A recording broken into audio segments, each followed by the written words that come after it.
Hey everybody, it's been a while, but it is 6 o'clock on Tuesday, at least where I live, and it is time for the Monster Maverick Show.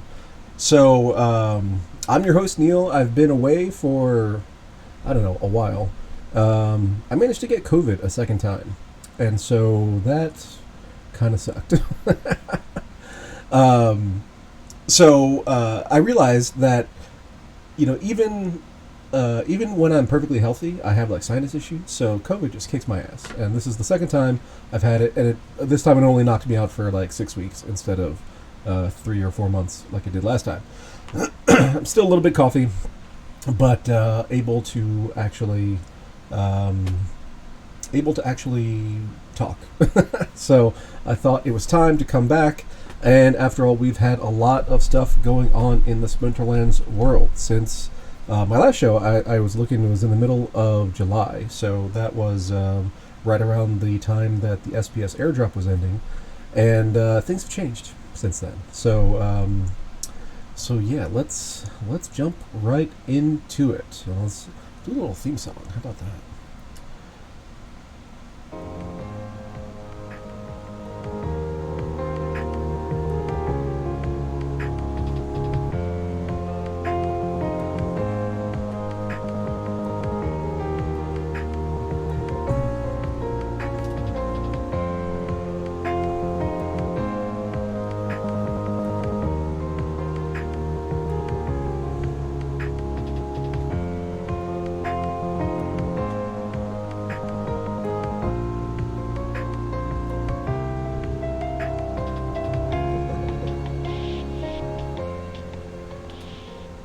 Splinterlands official, oops, is rating with a party of 89. Well, welcome, Splinterlands official.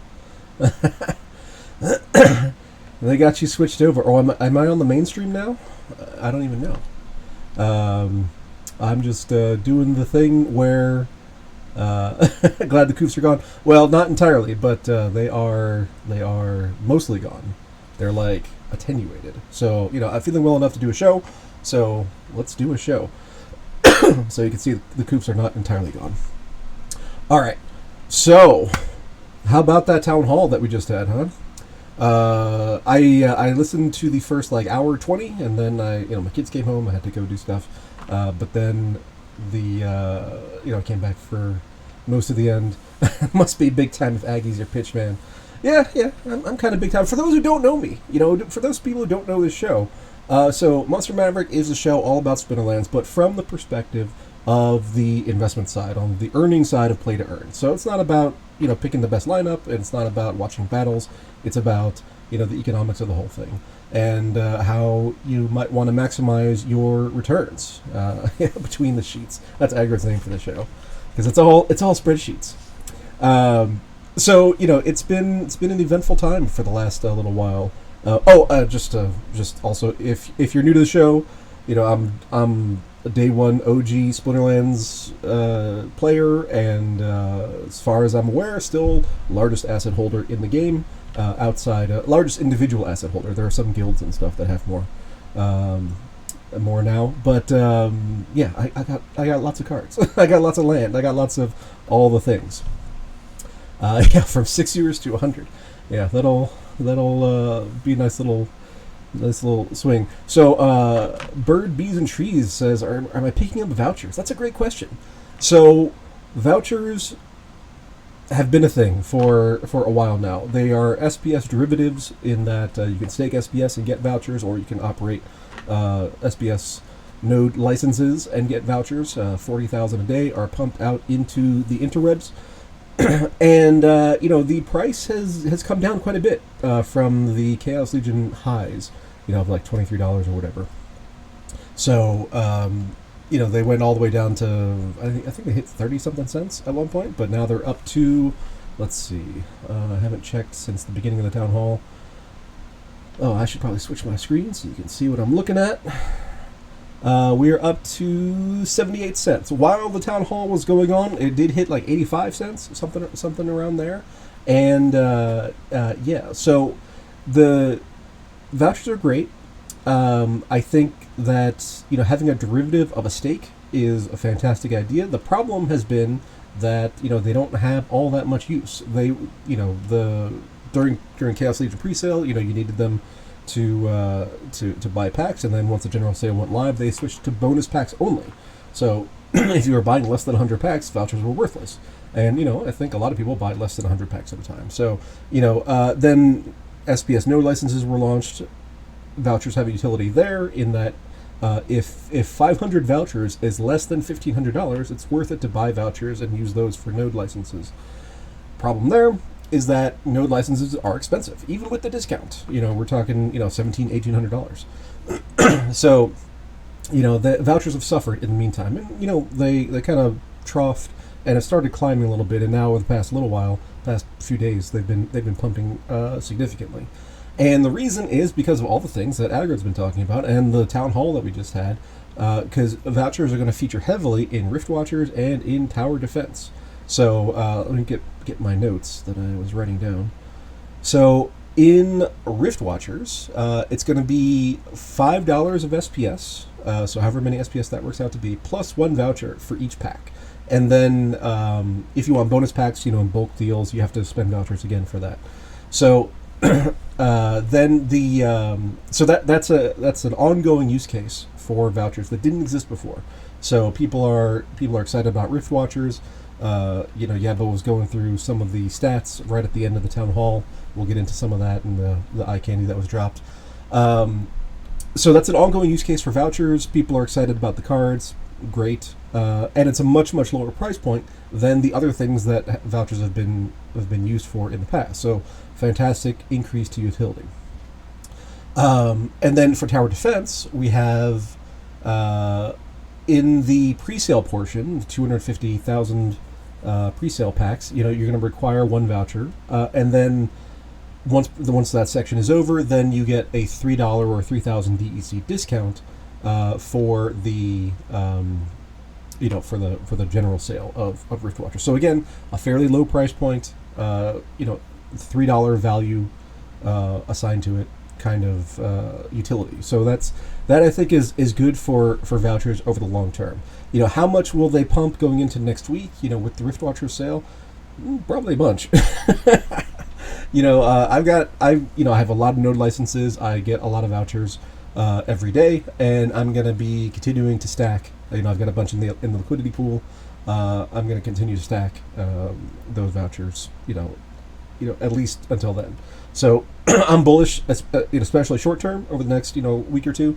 How high will they go?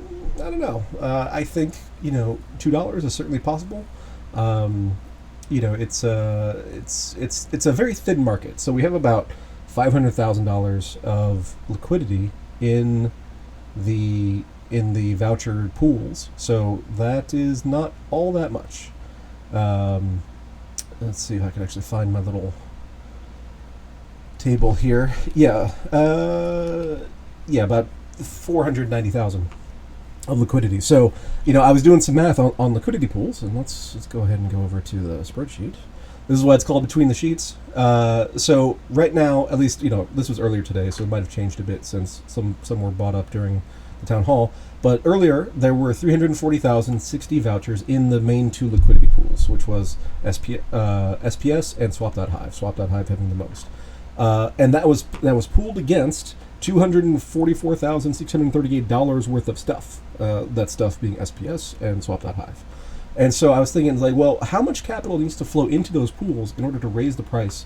As in the chat, we were talking about $1.40. So it's about $100,000. If $100,000 of buying activity goes into those pools, the price will rise to about $1.42.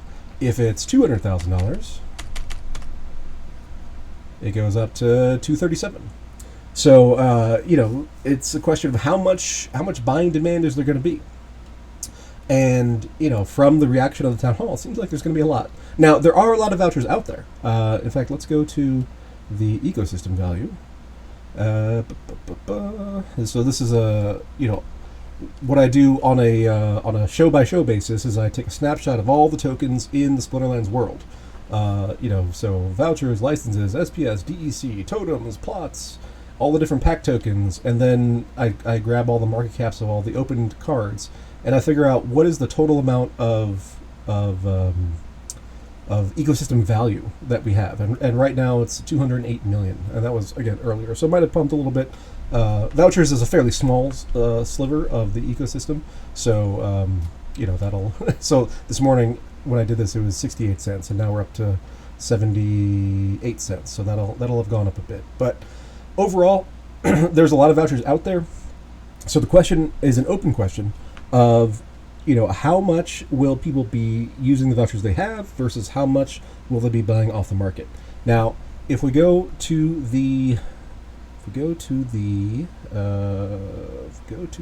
Peak Monsters, and Peak Monsters has their Explorer, their rich list, which is pretty handy.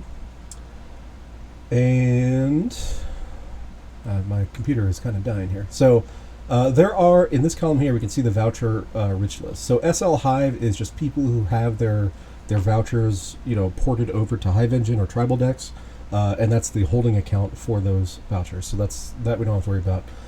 We got Ghost Splinterlands 5, number 1 at 111,000. We've got Snowboy, 58,000. We got Michael B, 36,000. BK 300 BNB, 30,000. So, a bunch of people have a lot. So these people, if they are, interested in Rift Watchers, they probably won't have to buy any. But, the people who are down below, it's a while to get down to like 1,000. This only goes to 200, I think. Yeah, so even the 200th biggest voucher holder, which is apparently Coppersmith, 2,613 vouchers. So there's a lot out there. So I think it's still an open question as far as how much FOMO will be going on into the pre-sale, and then how much will continue on afterwards. But overall, I think vouchers will perform nicely going forward from here. The more vouchers, Chuck Kirk says, the more vouchers go up, the less of the use case and discount. That is true. So the arbitrage value placed on tower defense and on nodes is $3. So that's kind of the upper limit of what we're talking about. So right now we're at 78 cents. It's going to be somewhere in there, so between those two numbers. And, so $1.50, $2, totally possible. And then at that point, the impetus to get more vouchers declines, just as Chuck Kirk is saying, that the arbitrage value decreases. So you have to place your bets. But, if you buy them, let's say you buy them today, 78 cents, then they go up to, let's say, $2, then you have to make a decision. Do I want to get Rift Watchers, or do I want to sell these? And, it depends on what you want to do. The interesting thing about the tower defense, let me just say, so I love tower defense games. I love that Splinterlands is making their own little arcade. I am highly annoyed because... So one of my partners, partner in the X Chaos project and Deck 101, Gerber, he and I had talked about making a tower defense game back in November, and we had contacted some artists. We got some tests drawn up. It was gonna be a very different game than what they were just talking about on the town hall, but and it was going to include Splinterlands staking, but the market obviously has fallen quite a bit since November. So we ended up putting it on the shelf, and then lo and behold, 9 months later, they say, "Oh, we're gonna have a tower defense game." I'm like, should have done it. but yeah, so I feel like we were getting spied on a little bit, in our private Discord, but it is what it is. So with this tower defense game, I'm excited for it. Like I said, I love tower defense. I play tower defense games on my mobile device, on my phone, and there's going to be a lot of stuff going on. There's going to be earnings. It's going to be inside of the Splinterlands ecosystem. So it's going to be SPS and DEC and vouchers. Both earnings and usage. So obviously we don't have any details yet. There's supposed to be a post coming out here in a little bit. With some additional details and pre-sale stuff. That's going to be going on sale in 2 weeks, it looks like, on the 20th. And will I buy into the TD game? I will. I will be buying into that. So it's going to be a very different game inside the Splinterlands ecosystem. And the great thing about this game is that, like lands, whenever we get lands, there's going to be staking utility of cards into the game. So the especially the older cards, right? So like I've got a ton of alpha cards. They are worth a lot. They don't rent very well because they're so expensive. And the bonuses that are given in game are nice, but they're not enough to get over the hump compared to more modern cards. In like rental values, I've got accounts that are Chaos Legion only that are worth like 50th or 100th of my alpha accounts, and they rent for more. So it's just the meta within the game is going to be dictates what rents well, and alphas don't. So with these games, with lands, by providing additional utility for those older cards, I think that's a great thing, and might improve the usability of those older cards. So I'm pretty excited for that. From what the guys were talking about from what was it, Double Coconut, Two Coconuts, whatever the game studio that's going to be doing most of the development. It sounds like a more traditional kind of tower defense game. If you've never played a tower defense game, they're fun. So typically, what happens is that you'll have like a path coming through your map, and you set up either one tower or multiple towers, depending on the style of the game, and then enemies come in, kind of like an orderly thing, and then you try to kill them before they reach your side of the map. And you get different abilities, and this one can do magic, and that one can do ranged, and you have heroes who can maybe wander the map and interrupt the flow of enemies and all that kind of stuff. And it's a fun game, and they're the kinds of things where it's sort of set it and forget it.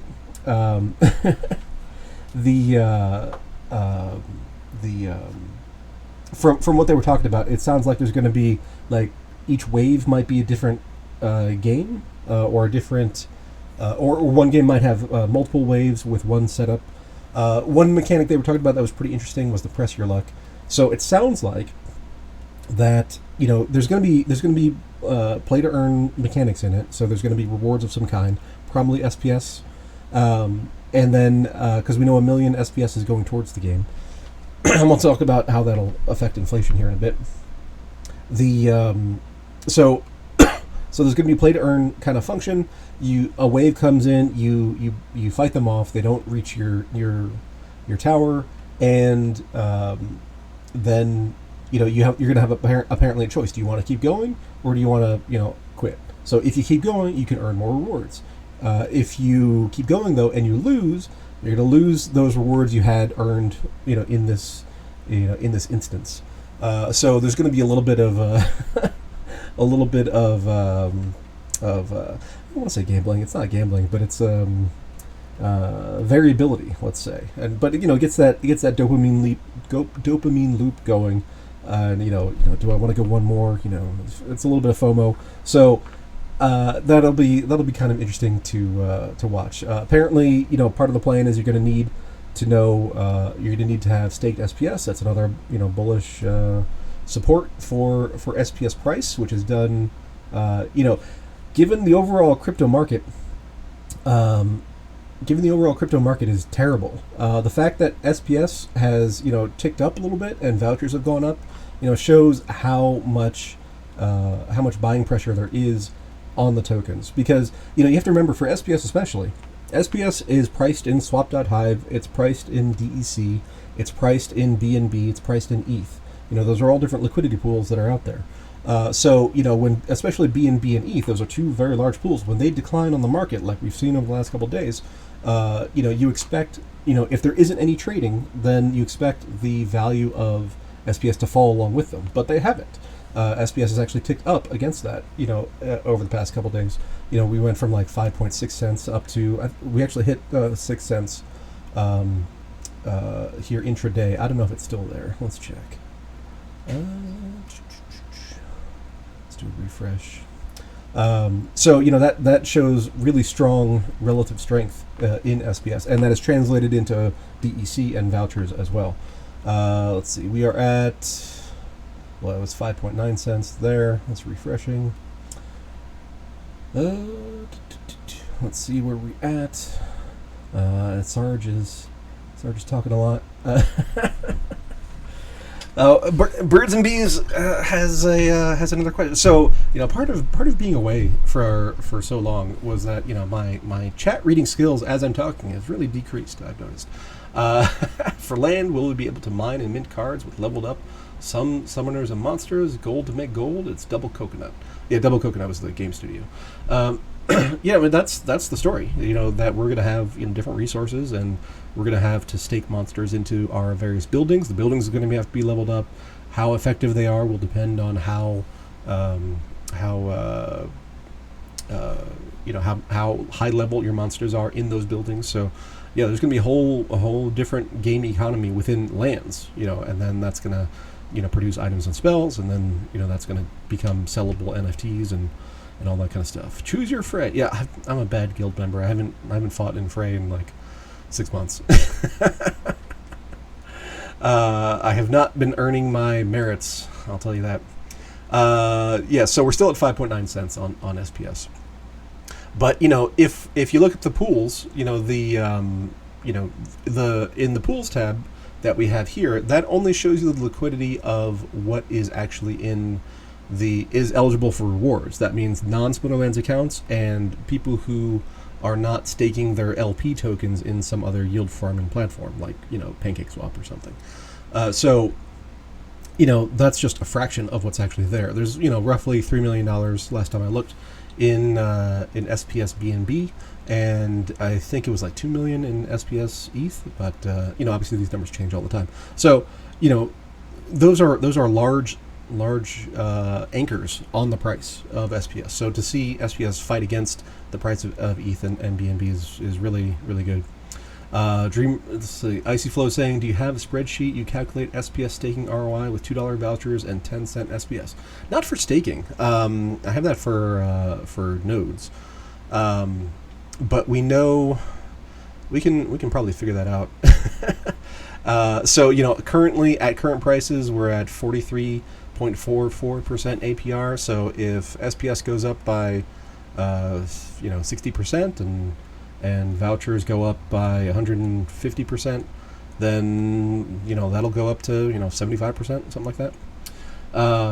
Dream Brothers asking, are you planning on getting any tower defense packs? Yes I am. I'm planning on getting Rift Watchers. I'm planning on getting tower defense. So here's my I'll tell you my overall meta strategy is, I take my daily earnings, because I earn from liquidity pools, I earn from nodes, and I earn from rentals. And, I take that, and, I take some for profit, and then I reinvest another chunk. Lately, it's been 50-50. And then, the question is, how do I reinvest? Because every day I'm faced with this question. Do I want to buy packs? Do I want to, buy individual cards? So today I bought individual cards, that were renting well. Some days I buy packs. If I want to buy another node, I have to save up for a few days. More than a few days, but so now that we have these things on the horizon and they're pre-sales are coming, I will be taking the next however many days it is. What is it? 9 days. Let's see, gems it was called. Let's see what the countdown timer is telling us. Oh, less than 9 days. 8 days, 19 hours. So yeah, I will be saving up. I'm going to save up as much as I can for Rift Watchers, get in on the pre-sale, and then save up as much as I can for Tower Defense and get in on the pre-sale. So, how much... so which cards do you think will be meta for this new Summoners preview? How much Rift Watchers per pack? I think it's going to be 5. So for the Summoners, we got Dalan, we got Thispa, I don't know. This is going to be crazy with that promo code. Having phase, and then the other one has the magic defense, +1 speed, and return fire. So for those, so I was the one who got the Kickstarter thing for Lear Deep Swimmer, and they used return fire. It's not as good as some of the other stuff, which is why they added a +1 speed. So the +1 speed I think is going to be great. The return fire, I don't know. And enrage on fire, that's decent. I can't remember the name of this one, Aquatis, but it's the take 2 damage. So that one I think is going to be probably the most meta of the ones we've seen. Let's see what else. Oh, this was tower defense stuff. So I think water meta is going to probably be strongest. Shannis is obvious, yes. So that's going to be, I think that's going to be the strongest summoner. It's interesting that these are 4 mana and that they're epic, as opposed to dice, where they were 3 mana. So I think the it's like the opposite of power creep. It's power diffusion. is seems to be the trend. It'll be interesting to see what they end up doing with Rebellion, to see if that trend continues or if they're going to kind of stay where they are here.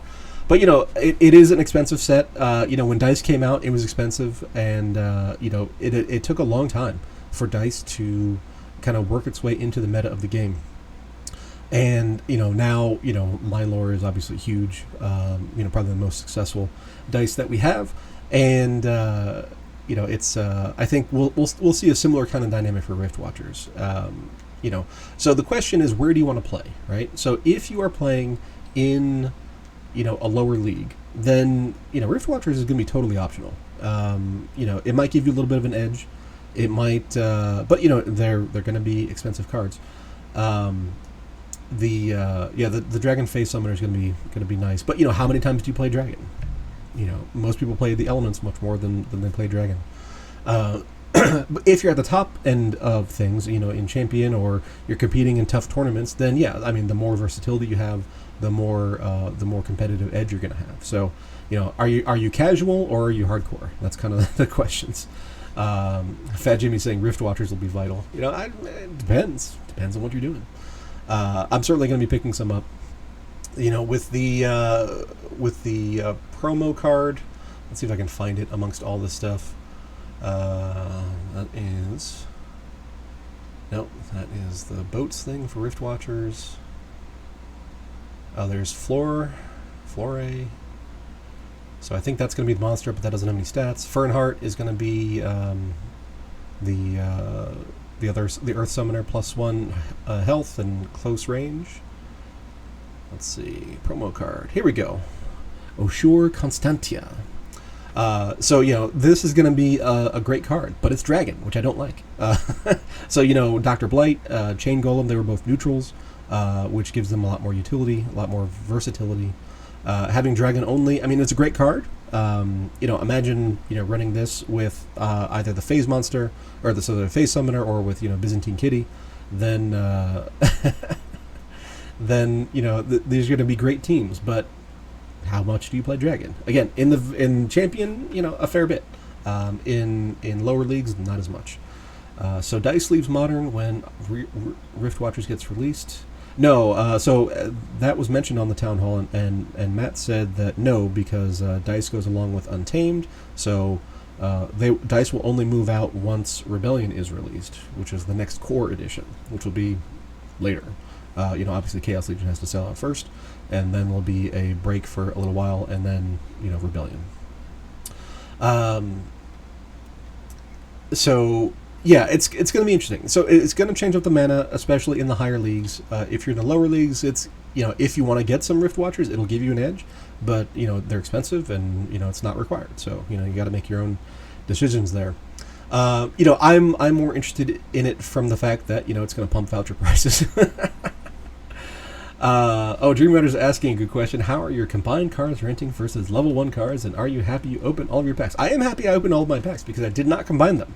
They are currently sitting in singles. I've got like 250,000 singles of Chaos Legion that are renting nicely. But so combined cards are still way behind single BCX cards, and it's because the bots are renting single BCX cards in order to compete, and then because they don't own their assets, and then they compete, they spend 50 to 70% of their earnings on rentals, which comes to me, and it's I'm okay with that arrangement. So the question is, Proposal 34 passed, which restricted battle earnings. Let's go to proposals. Active is, let's look at all. Proposal 34. I don't know what happened to 2 through 33, but 34 passed. So what this is going to do is it's going to take the SPS pool for battle rewards. Instead of being a conglomerate for modern and a conglomerate for wild, it's going to break them up. Conglomerate, wild bronze, wild silver, wild gold, wild diamond, wild champion with different amounts. So you can see the percentages here. So 30% of all the SPS for battles is going to go to champion, and 25% is going to go to diamond, and 20% to gold, and 15% to silver, and 10% to bronze. Now you have to, when Rule 34 on Proposal 34. I thought it was a curious number as well. So the this is interesting and significant because the most accounts are bronze accounts. Of the 180,000 something per day that play, then 140,000 of them, 150,000. Commander Chaos has a stats site that kind of tracks this stuff. Basically 75% of those are bronze, and most of those are these bot farms. So now the earnings that they have been getting, earnings have been nerfed in a lot of ways, especially in bronze. The SPS earnings that they're going to be getting in bronze are going to go down precipitously whenever this goes into effect. I didn't hear on the town hall, I missed 30 minutes of it. I didn't hear on the town hall, when this is going into effect, but should be relatively soon, a couple weeks maybe. And when that happens, their earnings are going to decrease substantially by about 50%. So the question at that point will be, is it worth keeping accounts in bronze levels with one BCX, level 1 teams, or is it worth powering up, and combining cards or renting combined cards and checking out and competing at higher leagues? Because I don't really care where people stand on the bot issue. What I want is the incentives to be aligned so that so that the incentive is always to compete at higher and higher levels with stronger and stronger decks. So I think this proposal is going to be going a good ways towards aligning more in that direction. Because so 30% is not the majority of rewards, but there's at least in modern, I think there was 40 people last season that made it to champion. So so 270,000 SPS amongst 40 people. Let's say it's 100 people, right? So that's an average of 2,700 SPS per player, at that league, and so that's a big monetary incentive. Now, the flip side of that is that the cost of the cards, is rising, and because of this diminishing returns schedule built into the combination of levels, it gets more expensive to make each next step. So we just need stronger decks to rank higher. Exactly. So it's going to be interesting, and the way we can tell if it's working is we can look at the market. So if we go to, let me switch off this so you don't see all my stuff, because I got a whole bunch of accounts here in Splex, but just bear with me for a second while I go to the market there. So Splex is the Splinterlands Exchange, I think is how they renamed it, is the Rent Golem by Yixin and Genepool. Their market is fantastic for rental purposes. There's a whole bunch of Splinterlands markets. There's the in-game market, but then there's the third-party markets. This one is especially good for rental purposes. So let's go back over here, and it takes some data. Let's look at Chaos Legion only for the moment. So it's important to kind of be aware of how the ecosystem is working. The didn't take. Let's go Chaos Legion. Come on. Well, that'll show up eventually. Okay, there we go. So, so most of the bot farms are renting cards. They simply are too large to own their own cards because it'd be a huge capital investment. So they rent from the market instead and split their earnings. And so what this market view shows us is what is the best regular foil return on assets. Basically how much are you earning compared to how much the card costs. And and then just ranking them. And what they're showing under best YROA over 14 days is like, okay, over the last 14 days, which is a rolling season more or less, then which cards and at which levels rented the best. So top one is Zenith Monk, averaged 209% at level 1. So if we blow this up, we can see here we go. We can see that level 1 is earning at 209%, level 2 is at 57%, and it goes on down, to 9% in gold and 10% in diamond and 15% at max level.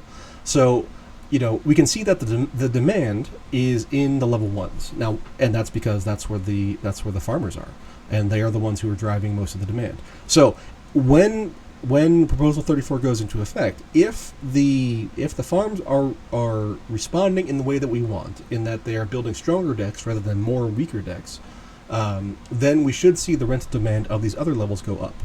So, like I said, I have got a whole bunch of Chaos Legion level 1s on the rental market, and what I need to see before I start combining cards to supply to higher levels to the market is I need to see these ROAs shift around so that the highest renting yields are in the upper leagues. That might be silver, that might be gold, that might be diamond. Hopefully diamond, because in any sport or competition, you want the most rewards to be at the highest levels. That's how you get people to compete at the highest levels. And right now that is not the case. So I have confidence that the farmers will follow the best ROI for them. They just have to see it that way. So there's a case to be made that rewards are going to shift higher towards higher leagues. Will they keep one level 1 decks and then just power up with collection power, just miscellaneous other stuff, and rent there to push into those higher leagues, and just swarm over, with ratings inflation, which is something that Icy Flow was talking about earlier, how we need to fix ratings inflation, which I agree with. There's a case to be made there, and we'll have to see how it all actually ends up happening. But I think the SPS shift is a good first step. And we got Brazen Blank saying, my rating after 2 years is still stuck in bronze. Well, it sounds like a personal problem. Plenty of other players are able to progress. You just gotta do better. And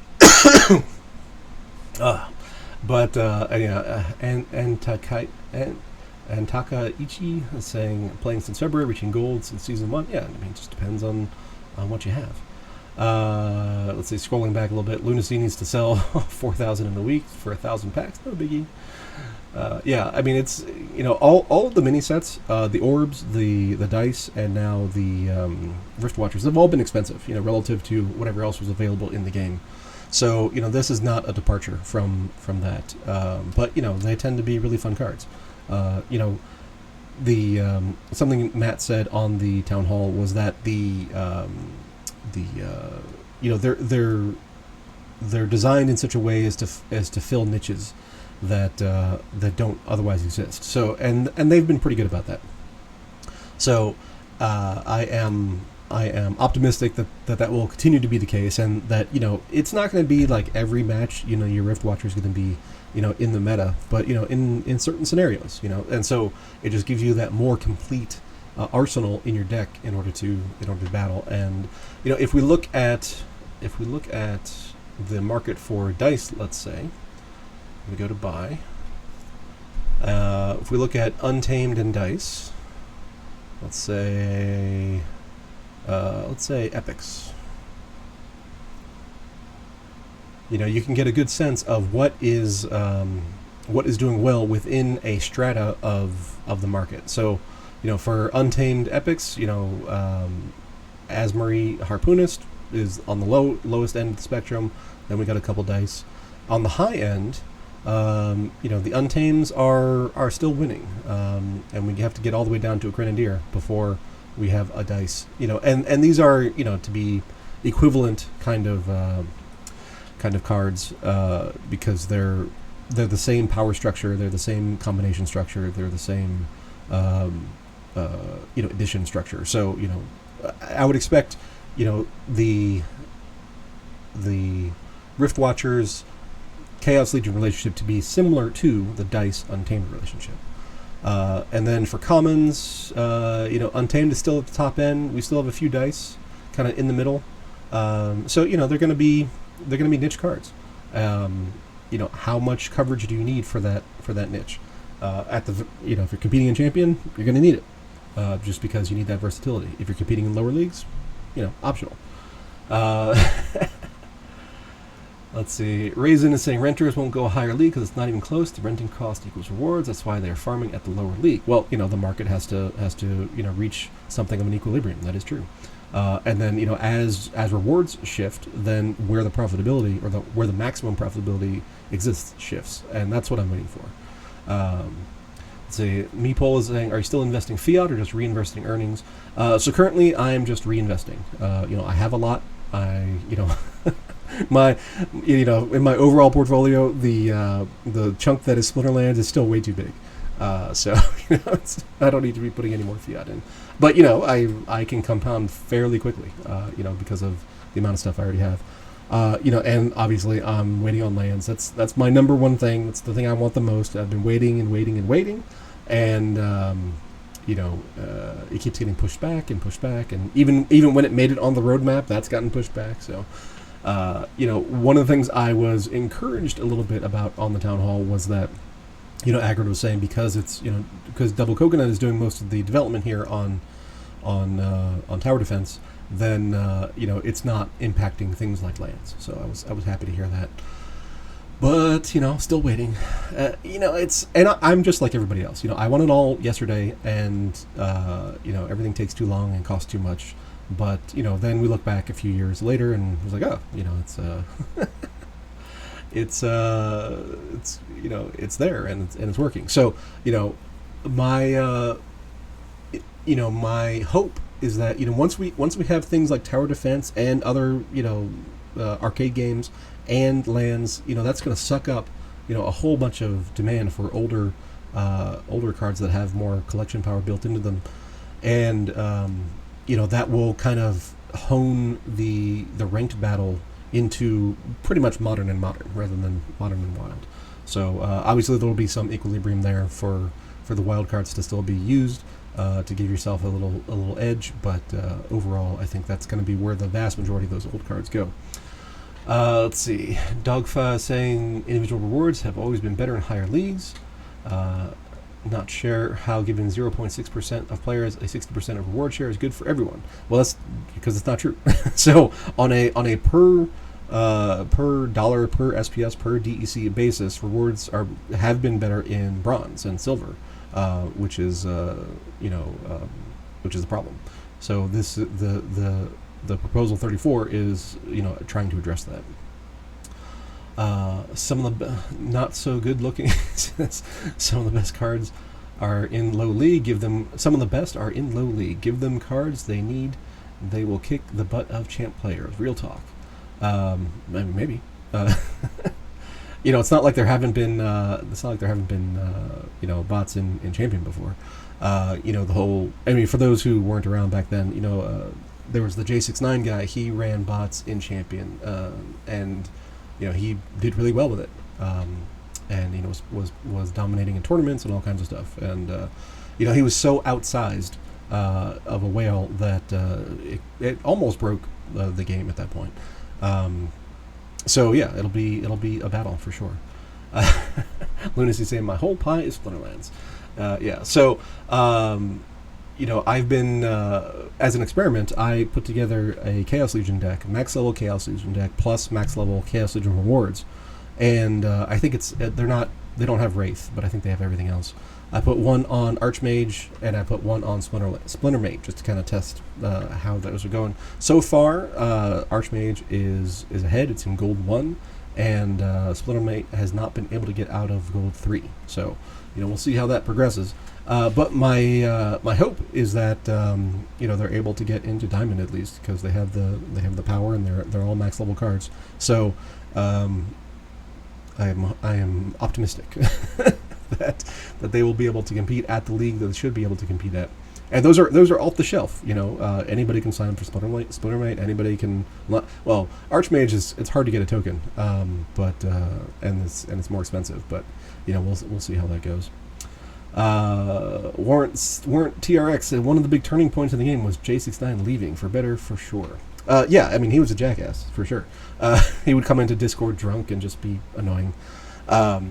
So I used to run the show on the PAL Discord channel, and if you go, and there's recordings on YouTube. If you go back to when he rage quit, I was on the show talking about how this is the golden age. This is the time to pick up all the betas that you ever wanted. And I conscientiously did not buy any because I thought it'd be better if more people had a wider, if we had a wider distribution of betas. And now I look back and I just kick myself because I could have gotten so much more.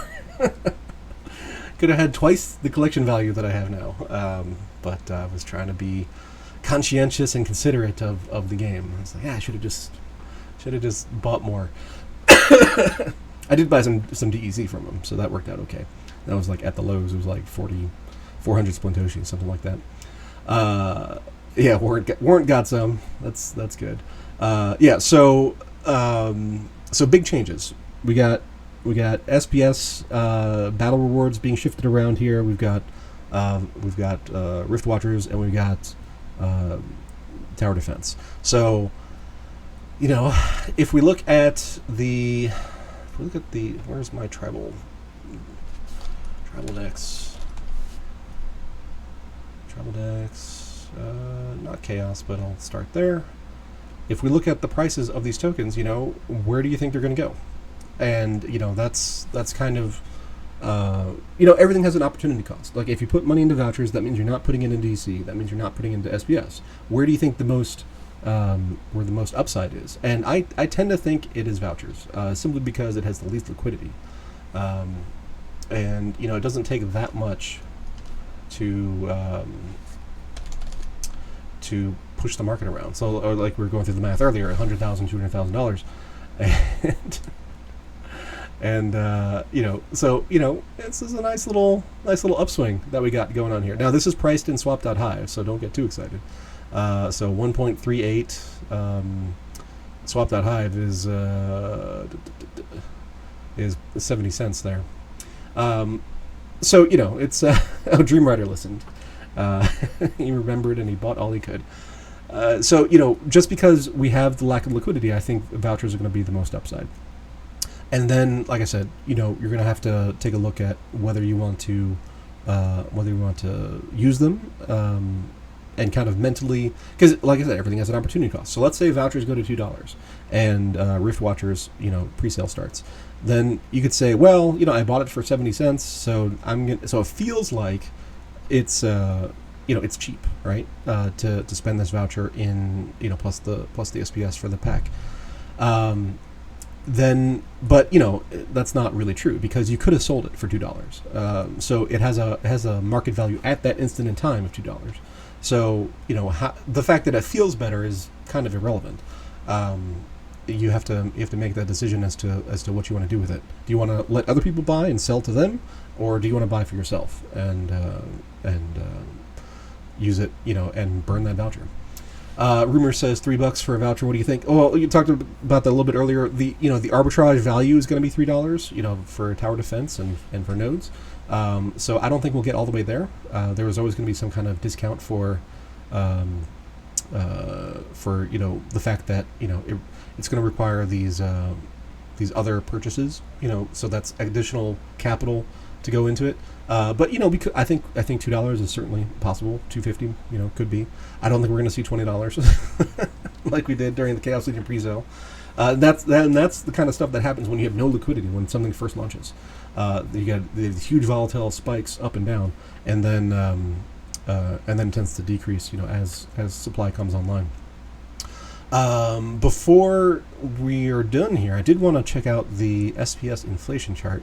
So let's go back to the spreadsheets. So part of the problem with the SPS calculations is that it's actually hard to tell what is active.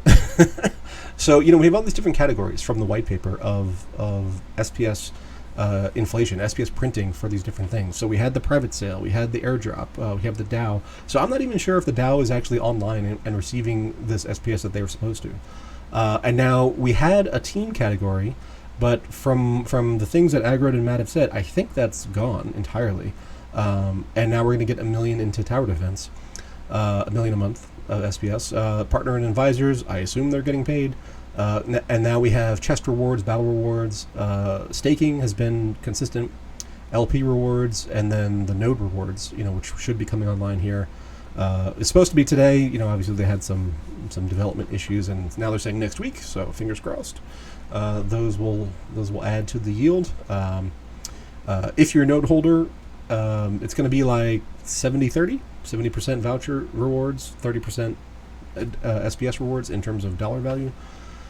So if we chart all this, then it looks like this, and we are here. So we're having a little bit of bump in total inflation, and because the voucher, or the nodes are coming online for SPS, and the tower defense will be coming online here shortly for SPS, and then it's just going to be kind of steady state, and we're going to drop off. I don't know, something ends. Not even sure what. The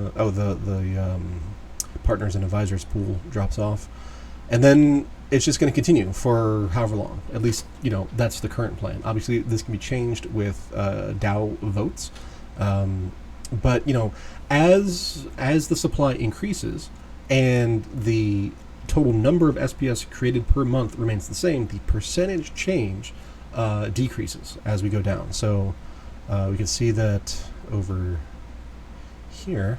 So this is monthly inflation. It drops down to like during the airdrop times, it started at 100% in the first month and then dropped down to 10%. Now we're down to, what month are we in? We're in September. So now we're down to 3.7% per month of inflation. And so on a relative basis, as less inflation comes in, then there's less selling pressure, and we're going to be getting the we currently have the SPS burning mechanism to create more DEC, and that will be needed once DEC returns to par value. And the tower defense creates another mechanism to use that DEC at its discounted value, which is going to create upward pressure on the price of DEC to return to par. So all in all, I think things are looking good in the right direction. In the bear market that we have here, I think this is really strong performance, even though things are kind of steady. So steady against a falling backdrop is good.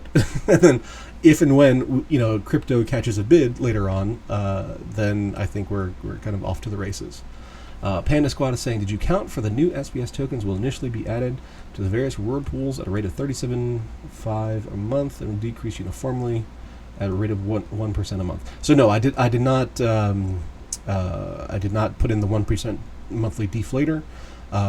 So it's not 100% accurate, but it's a very small change, so I'm not too concerned about it. Cimarron and Laz says $3 is more floor than a ceiling requirement. One voucher for every Rift Watchers pack could push vouchers over $3 by the time it's done selling. I mean, in that distant future, maybe. I'm talking about here in the short to medium term. Once node goes to the next tranche, it's $5 vouchers. Yes, that is true. And we got a little bit of ways to go there. I think we got about 1,700 left, something like that. Let's go to shop. Licenses. And Oh, I'm not even showing you. So we have... where did it go? 1693 licenses remaining in this tranche. And then Cimarron is correct that once that tranche sells out, the price increases up to $5,000, I believe it is.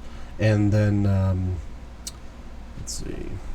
Yeah, tranche 1 is 3,000, tranche 2 is 5,000. So that becomes payable as either $2,500 of SPS plus 500 vouchers, or $5,000 worth of SPS, or like a sliding scale, you can use partial, like 200 vouchers, whatever. But there's no scenario in which you would want to do an in between usage of vouchers for node licenses. It's if there is a discount, it's going to be you want to use all 500 of them, unless you just don't have it and can't get it for some reason. But the money is fungible, so if you had the SPS, you would just swap it for vouchers and get a discount. So it's going to be $2,500 of SPS plus 500 vouchers, or it's going to be $5,000 of SPS. So the current price of SPS being what it is, that is equivalent to 83,000 SPS in tranche 2 versus 50,000 SPS in tranche 1. So it's a lot. But again, part of the problem with that voucher mechanism is that it's very expensive. So it's hard to that doesn't translate rapidly into buying pressure, because somebody has to want a node, they have to save up the money, they have to do all that. That's a lot of hurdles to get before that buy actually happens from the market. So Deco is saying, a node is my next purchase, just waiting for the increase in SPS price. Yes, if SPS goes to 10 cents or 20 cents, that makes purchasing nodes a whole lot easier. A lot of people have been stacking SPS during the past months, but the price has been, it was down and now it's been steady, and now we're ticking up slightly. So it's but it's hard. When nodes first came out, I was spending like 12,000 SPS, something like that, and now it's more than double that. So it's hard to psychologically make that purchase. And I've been pushed down to like number 7 on the license holder list, but there's a bunch of us right together, on that list. So I will, one of these days, I will get back to purchasing licenses. But first coming up is Rift Watchers, and then Tower Defense. I'm really curious to see how well the presale goes. Chaos Legion presale, a lot of people overspent and regret it. So we'll have to see how the participants, how much FOMO there is, right? So, but I'm a fan. We're also getting a new ability, Fury, which does double damage to Taunt, and Taunt is such a powerful ability in a lot of matches. I think that's going to change the meta there. So I think, if anything, that cards with that ability will probably be the most in demand of all the Rift Watchers cards. Way back when, Yaba had said that there was going to be more Scattershot. So that's a really fun ability, and hopefully that ends up being true. And then I'm excited for the Tower Defense, and we're going to get all these new NFTs, towers, heroes, spells, but it's still going to be involved with all the same tokens, the SPS, DEC vouchers. So I'm optimistic that it's all gonna work as a holistic gestalt. Icy Flow saying FOMO will be short. It's going to take a while. So yeah, and there's this notion in crypto that if we don't have an instant sellout, it's crap. Well, Splinterlands sales are designed to last a while, because we want people to actually have a chance to get into their stuff and not just spend as much as possible on day one. So I think that's fine. DICE took a long time, and then when it got towards the sellout at the very end, they went in an instant. And I think we'll see that same dynamic that we've seen play out over and over again. Anyway, that is my show for this week. Thanks everybody for coming by, and we'll see you next time on the Monster and Maverick Show.